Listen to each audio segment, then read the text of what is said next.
January 29, 1941. Dear Margie. Your letter received at the farm. It was certainly a swell letter, dear, and I enjoyed it so much. Thank the Lord for the Royal Mail, says I. Well, darling, we have our logs up and scaled and expect the company will call for them this week, quite likely tomorrow.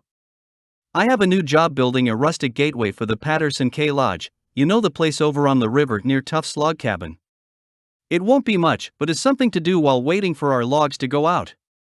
I have been reading quite a bit, a book on furniture in China, how to tell the good from the bad, quite interesting. Another, The Life of Josephine, Wife of Napoleon by Reinhardt, just another long story and very dry in places, but it gives a wonderful insight on the French people. You can easily see why they lost their country in this last war, as the book specifically shows a true character analysis of the French as a people and a nation.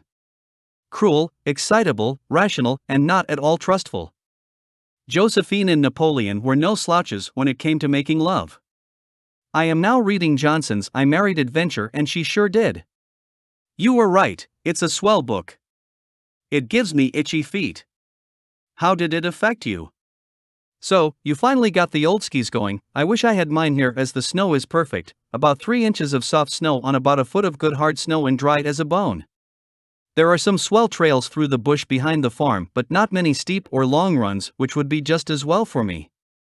It has been pretty cold here the last few days. In fact, it is still cold, 7 below zero right now, 9:30 p.m. It was 12 below this morning at 7.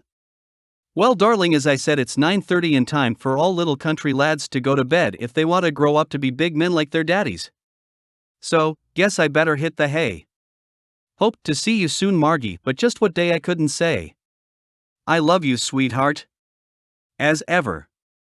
Roger XXXX. Note from Phil Boyer, the gate Dad made was still in use into the 1970s. February 12, 1941. Dear Margie. Your letter received yesterday, and I picked it up on my way home last night. Was I ever glad to get it? You have probably received my frantic plea written Monday. It was foolish to worry, but I just couldn't help it. I see now that I shouldn't have raised your hope of me returning to Toronto last week. I think I had better stay here for another week or so, dear, as I am kept fairly busy, spotting timber for Golden on a commission basis. I am still my own boss and can come and go as I please. It leaves me free to look for something better. I don't think there is much danger of me returning to Haileybury. If I go north again, it will be as a salesman or prospector. I wish I could go skiing with you in your high park. I haven't had a chance to do any real skiing here as I have no equipment, but think I will send for it even if it is a little late in the season. There is plenty of snow here, it's piled up all around the town, some places higher than my head. All the side roads were blocked up until Tuesday, they are not all cleared out yet. What do you think of the war at present with Churchill's speech? Wilkes report and rumors of internal trouble in Italy.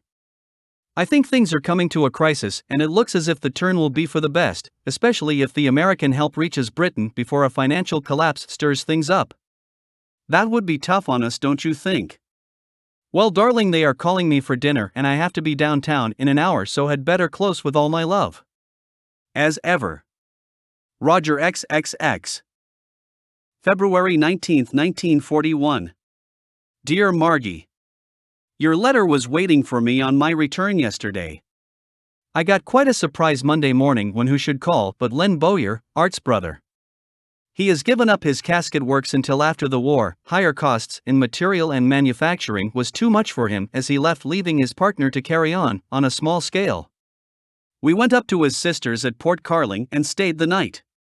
Len is going to Toronto today, and if things don't soon change, I am going too. Not right now, of course, as I am still working on the boot work job, trying to get in as a draftsman. It would give me the experience I need to land a better one. In the meantime, I am still spotting for Golden.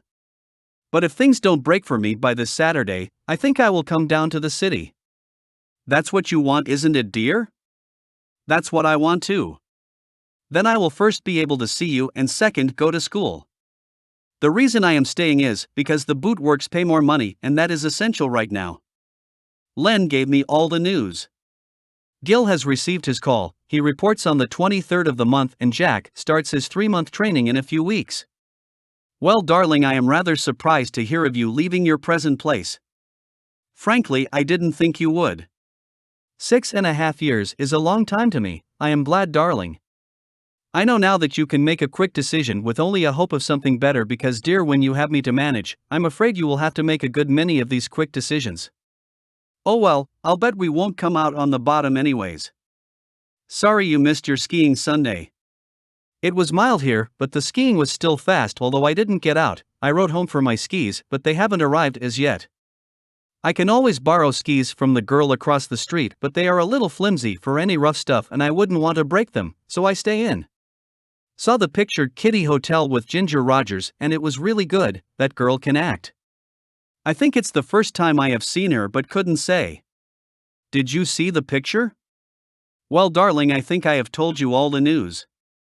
We will leave out the part concerning my temper, whether I throw things around when I'm mad, etc.